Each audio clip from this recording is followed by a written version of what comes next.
Okay, so meron na naman tayong nakitang murang Android phone. Pero this time, exclusive lang to sa TikTok. Ito yung Tecno Spark 30C. As in, hindi ko to nakita na for sale sa Lazada, sa Shopee, ganyan. Pero yun nga, sa TikTok shop ng Tecno lang natin ito mabibili for 4,599 pesos as of making this video. Nandiyan yung link sa description box sa baba para ma-check niyo yung updated pricing. At hindi ko rin sure sa mga darating na months kung magiging available to sa Lazada or sa Shopee. So, titingnan natin kung sa murang presyo na yan, masasabi nating sulit yung phone na to. Kasi kung tutusin, 120 gigabytes na yung storage ito plus 120 Hz pa yung screen refresh rate niya. At yan yung isa or yan yung dalawa sa pinagmamalaki ng Tecno sa phone na to. So, pag-usapan natin. Ito guys yung box na natanggap namin from TikTok. Minus lang yung bubble wrap na nakabalot dito sa box na to kasi tinanggal ko muna. Pag open natin, makikita natin yung nakabubble wrap pa na mismong box ng Spark 30C. At ito na guys yung box na ating Tecno Spark 30C. Wala naman masyadong special dito sa mismong box maliban sa tricolor siya. Meron tayong orange, yellow, tsaka white. At dito sa ibang ng baba, merong nakalagay na tatlong top specs niya na pag-uusapan din naman natin mamaya. At ito yung tatlong ipinagmamalaki ng Tecno dito sa Spark 30C. Maliban dyan, wala naman na tayo makikitang iba dito sa box. So, open natin. Pagbukas, makikita agad natin yung ating Tecno Spark 30C na nakabalot sa isang printed plastic. Ayan, na merong specs. At dahil natatanggal na rin naman yung balot, tanggalin na natin. Ito guys, yung ating Orbit White. Sobrang ganda guys, napakasimple lang. Tapos matte finish, hindi kapitan ng smudges or ng fingerprints. Kaya pleasing talaga sa mata. Okay? Balikan natin yan mamaya. Tingnan muna natin tong laman ng box. So, meron tayong documentations. Ayan. Tapos, meron tayong jelly case dito. Ayan. Na flimsy lang for the most part, pero may added protection para sa camera bump. Ayan. Ito yung ating USB-A, ito yung USB-C cable, yung ating SIM ejector pin, at yung ating 18 watts na charging brick na USB-A pa rin yung port. So, yun lang naman yung laman ng box. Okay, so balikan muna natin guys yung design or itsura ng Spark 30C. So, kagaya na sinabi ko kanina, simple, maganda, matte, tsaka modern yung itsura overall. Yan ay considering na napakamura lang ng phone na to. Mas mura pa to dun sa ZTE Blade A75 na previously na-review natin from Smart. Tapos ang maganda dito guys, hindi kapitan ng smudges, ng fingerprints yung kanyang likod kasi nga matte. Yan ay dito sa white. Hindi ko lang sure dun sa Orbit Black. Tsaka meron pa itong isang colorway na green or ang tawag nila Magic Skin 3.0. Hindi ko lang sure kung available yan sa TikTok shop nila. Pero anyway, itong white, marirecommend ko talaga guys kasi ang linis na itsura. Ayun, hindi mo aakalain na nasa 4,599 pesos lang yung presyo niya kapag tinignan natin yung itsura. So, tingnan natin yung mga sides. So, dito sa may right side, makikita natin yung volume up and down buttons, pati na rin yung power lock button na fingerprint scanner na din. Tapos dito naman sa taas, makikita natin yung ating secondary speaker at yung pinakahuling butas, ayan, ay yung kanyang IR blaster or IR remote. Dito naman sa may left side, makikita natin yung ating SIM tray. Silipin natin maya-maya. Dito naman sa may ilalim, yung USB-C port, main microphone, headphone jack, at yung ating main speaker. Okay, good news naman guys, yung ating SIM tray dito sa Tecno Spark 30C ay kompleto. Meron tayong dual SIM slot at saka micro SD card slot. Kapag tinignan lang natin talaga yung website ng Tecno at kahit dun sa kanilang TikTok page, parang wala akong nakita na storage or max storage na pwede nating ilagay sa kanyang micro SD card slot. Tapos dito naman guys sa harap, makikita natin ang ating punch hole selfie camera.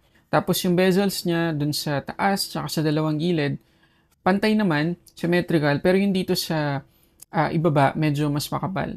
Tapos meron na tayong pre-installed na screen protector out of the box. Ngayon, isa pang maganda dito sa Spark 30C ay meron tong IP54 na rating. So, dust and splash resistant siya, pero wag na wag nating lulubog sa tubig. Yung mga tipong talsik lang ng tubig kapag naghuhugas ng plato, naglalaba, ganyan, o kaya ay naabutan tayo ng ulan sa labas habang ginagamit natin yung phone, okay lang, hindi tayo kakabahan. Pero again, wag na wag nating ilulubog sa tubig to. At yes guys, gaya na nakita natin kanina, merong IR blaster or IR remote itong Spark 30C. Kapag tinignan nyo yung control center, meron siyang dedicated na button dito para sa remote control. At isa pang good news, hindi lang 2.4 GHz Wi-Fi connection compatible itong Spark 30C, pati na rin sa 5 GHz Wi-Fi connection. Kagaya rin na napansin nyo kanina, dito sa taas, ayan, tsaka dito sa may ibaba, dual speakers yung meron tayo dito.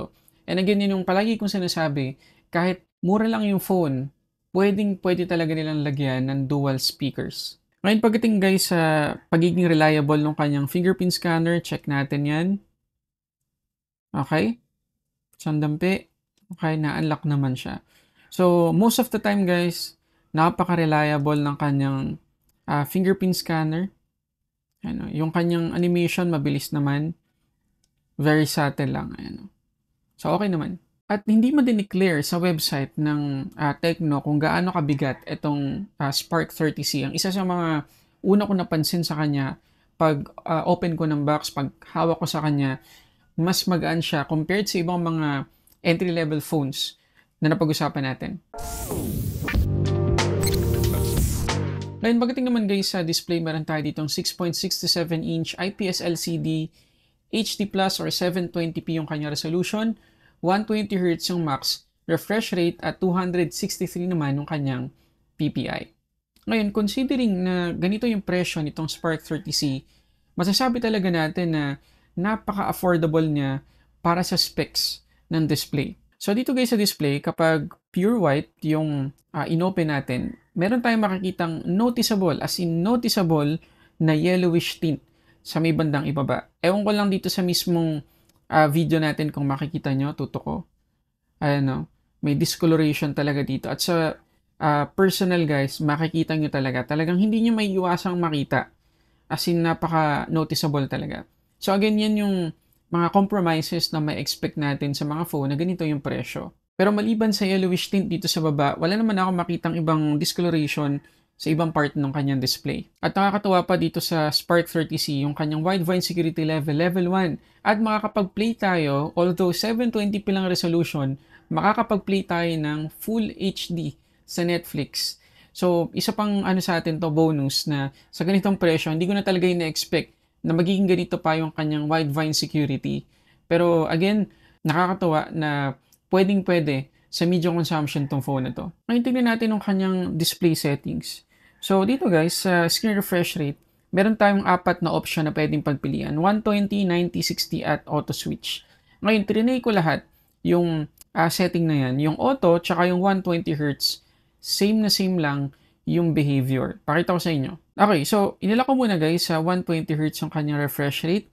At makikita ninyo 120, pag binitawan natin, bababa naman siya to 60Hz. Pero may mga times, kahit na wala na tayong ginagawa sa display, bigla-bigla siyang babalik sa 120Hz. So medyo magastos talaga sa battery kung naka-auto switch tayo o kaya naka 120Hz. Sa ngayon, hindi siya babalik to 120, pero yun nga, kagaya yung sinabi ko, may mga nahuli ako sa kanyang mga times na bumabalik siya to, bumabalik siya to 120Hz nang walang dahilan. So, malakas yan sa battery. Pero ang nakita ko, mas consistent yung behavior ng refresh rate natin kapag inilak lang natin siya to 90Hz. Kaya masasuggest ko guys, kung gusto nyo na makatipid sa battery, pero at the same time, smooth pa rin naman yung pag-scroll natin dito, i-lock nyo lang to 90Hz. Pero mamaya, ipapakita kong SOT sa inyo ay nakaset sa 120Hz na refresh rate. Ngayon, pagdating naman guys sa color settings, wala tayong ganun dito. Ang meron lang ay color temperature. At least, di ba? Ma-adjust pa rin natin yung temperature ng phone na to. So, pwedeng warm, pwede nating iset to cool. Pero habang nag-review tayo, set lang muna natin to default. Tapos, meron pa tayo dito sa settings na tinatawag na landscape display. So, ang mangyayari dito guys ay parang sa iPhone, kapag charge natin itong Spark 30C, meron tayong makikitang ganyang animation na nakikita pa rin natin yung date, oras, tsaka kapag may notification. So, magandang addition din yan. Ngayon, pagdating naman guys sa performance, naka-iOS 14.5 tayo dito na skin on top of Android 14. Helio G81 yung ating chipset, 4GB yung ating physical RAM with additional MEMfusion up to 4 gigabytes. Meron tayong 128 gigabytes of internal storage na UFS 2.0 or UFS 2.1. Yun yung isa sa mga talagang tinignan ko mabuti dito sa phone na to. Kasi meron nga tayong ZTE Blade A75 sa Smart na parang mag-a-add ka lang ng 1,000 pesos, 5G na yung phone mo, at UFS 3.1 na yung storage natin doon. Pero ito, UFS 2.0, UFS 2.1. Pakita ko sa inyo. Ito guys yung ating storage test dito sa Antutu. Makikita ninyo, UFS 2 point something. So, alin man sa 2.0 or 2.1. Hindi naman ganun kalayo yung difference ng speed. Pero at least, ang point natin dito, hindi eMMC 5.1 inilagay nilang storage type, which is good para sa ganyang presyo. Ngayon, pagdating naman sa Memfusion, kagaya na sinabi ko kanina, hanggang 4GB yung pwede nating i-add dun sa kanyang 4GB na additional or physical RAM. So, tingnan natin effect niyan sa performance. Okay, ito yung score niya kapag naka-on yung kanyang Memfusion, 253,740.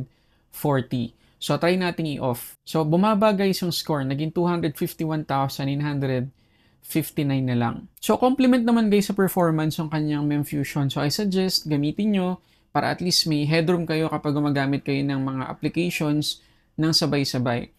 Pero, kagaya na sinabi ko kanina, meron tayong ZTE Blade A75 5G na ang Antutu score na nakuha natin doon ay nasa almost 500,000. So, medyo may natapyas na half performance dun sa ZTE Blade A75 para maging Spark 30C. Parang ganun. Kalahati ng performance nun yung phone na to. So, ewan ko lang kung para sa inyo worth it ba yung less than 1,000 pesos para sa ganitong presyo. Comment nyo dyan sa baba. Mamaya-maya pag-usapan ulit natin yan. Kompletuhin muna natin. Ngayon dito naman guys sa wildlife stress test, makikita ninyo sa result na nabawasan lang tayo ng 4% sa kanyang battery at nagdagan lang tayo ng 2 degrees sa kanyang temperature, which is good. Not bad din. Maganda yung kanyang battery consumption, maganda din yung thermals niya. Pero pagdating guys sa gaming, makikita nyo dito sa Asphalt 9 or Asphalt Unite na hindi niya na-generate talaga lahat ng graphics at from time to time, meron tayong mapapansin na frame drop. So, hindi ganun ka-smooth. Siguro mga 80% smoothness lang yung ma-experience natin sa mga casual gaming sa buong gameplay. Pero at least, makakapag-games pa rin tayo if ever man nagustuhin natin. Pero yung mabibigat na games, wag na nating i-expect na magiging maganda yung quality. Ngayon dito naman tayo sa kanyang camera. So meron tayong 50 megapixels na main camera plus meron siya auxiliary camera dito sa likod at sa harap naman 8 megapixels. So filler camera lang talaga yung isang camera dito sa likod which is auxiliary camera daw. Pero kung tutusin 50 megapixels single camera lang yung meron tayo dito. Yun yung reality. Kasi yung bokeh or yung depth pwede naman talaga makuha yan sa AI or software. So siguro for marketing purposes, nilagyan pa nila ng additional auxiliary camera dito sa likod. So, pakita ko sa inyo yung mga sample photos at videos kuha dito sa Spark 30C.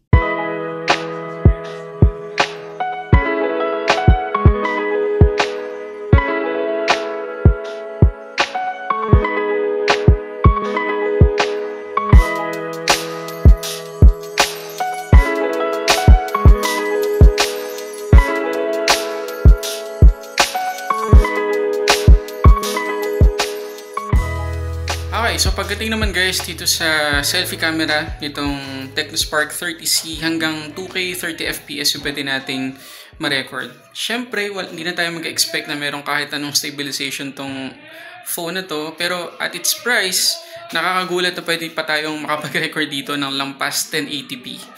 So pagdating sa quality, sobra-sobra na yung makukuha natin pagdating sa presyo niya. Kung gagamit ka pa ng gimbal na selfie stick, mas okay pa, no? Mas stable, maganda pa yung quality niya compared sa ibang mga murang phone ngayon na hanggang 1080p, iba nga 720p lang. Pero okay guys, ano masasabi nyo? Comment nyo dyan sa baba. Okay, so ito guys ay yung 2K 30fps na video recording dito sa main camera ng Tecnospark 30C. And, so yun yung pinakasagad na resolution na pwede nating ma-record dito. So ito yung 1x. Ito naman yung 2x. Yan, not bad pero medyo hirap lang siya sa pag-focus kung minsan. Ayan. At syempre wala tayong kahit anong stabilization kaya makikita ninyo pinapan ko lang pero maalog talaga siya. Ayan, hirap siya sa pag-focus kung minsan.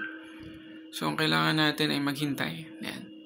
So, ulit, 2x, 1x. So, try natin yung pinakasagad na digital zoom dito sa phone na to. Ayan. So, ang pinakasagad ay 10x.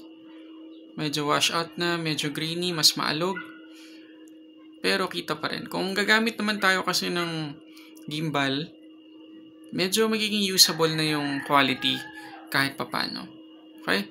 Anong masasabi nyo guys? Comment kayo dyan sa baba. Okay, dito tayo guys sa kanyang battery. Meron tayong 5,000 mAh na capacity at capable sa 18 watts fast charging. So ito guys, nakuha nating SOT sa kanya kapag naka-auto switch tayo na refresh rate or naka 120 Hz tayo na refresh rate. 10 hours, 20 minutes. Ewan ko lang, para sa ganito kasing specs, ina-expect ko na at least 14 hours yung makukuha nating SOT. Pero kagaya sinabi ko kanina, kung kaya lang naman natin, gawin na nating 90 Hz lang yung refresh rate. And I'm sure, talagang mag-spike pa or malaki-laki yung ma-add na SOT sa kanyang battery. Ngayon, pagdating naman guys sa charging, 19 to 100%, 1 hour and 52 minutes ko na-charge yung phone na to. So, hindi ganun kabilis. Almost 2 hours na talaga. So, ayun, yun yung kabuuan guys ng ating review dito sa Tecnospark 30C. So ito ngayon yung malaking question sa atin. Worth it ba na tipirin natin ng 1,000 yung sarili natin para makakuha ng ganitong phone? Worth it ba yung pagtitipid na yun? Kasi kung tutusin nga, 1,000 na lang idadagdag natin, meron na tayong ZTE Blade A75 sa Smart. Pero if ever na talagang 4,500 or 4,600 lang yung budget natin, sa tingin nyo ba, sulit na ito yung maging choice natin sa entry-level segment ng Android Spark 30C? Kung ako tatanungin ninyo depende sa user. Kung basic user ka, pwede na to. Kasi yun nga, nakatapid ka ng 1K, meron ka pang 28 gigabytes na storage, 120 Hz, yung refresh rate mo maganda. Kahit papaano yung kanyang camera para sa presyo niya. So again, kung basic user ka, sulit na sulit yung phone na to sa'yo. Pero kung user ka na gusto mo talaga ng snappy performance kapag nag-scroll ka, ganyan, kapag may ino-open kang application, baka mabore ka sa phone na to. Baka hindi mo siya magustuhan kapag lumipas yung mga ilang linggo. So okay, kung doon ka sa ZTE Blade A75, kung snappy performance yung hinahanap mo para sa less than 6,000 pesos na phone. Kasi yung performance guys nitong Spark 30C, medyo sticky talaga siya. Parang ganun yung feel, alam niyo yun. Kapag may inopen kayong application, parang ang sticky nung parang hindi agad na-open yung mga apps, ganyan, na mabilis pa rin naman. Pero hindi siya kasing snappy ng mga phones na mas mabilis yung chipset, syempre. So, kung hindi bothersome sa inyo yung ganong performance, sulit na tong phone na to para sa inyo. So, pag-isipan nyo mabuti guys, kasi 1,000 na lang 1,000 na lang. Baka kaya nyo pang mag-ipon pa ng kaunti para doon kayo sa ZTE Blade. Sorry, ang dami kong sinabi sa conclusion na to. Kasi, matotorn talaga kayo Kasi pwede nyo sabihin na okay na to. Maganda na siya. Totoo naman. Pero worth it ba talaga yung pagtitipid ng 1K? So gusto kong malaman yung opinion niyo dito sa phone na to. Lagay nyo lang dyan sa baba. Okay, so yun muna guys. Maraming salamat sa panonood. Para sa samot-saring unboxing or reviews, this is Sulit Tech Reviews.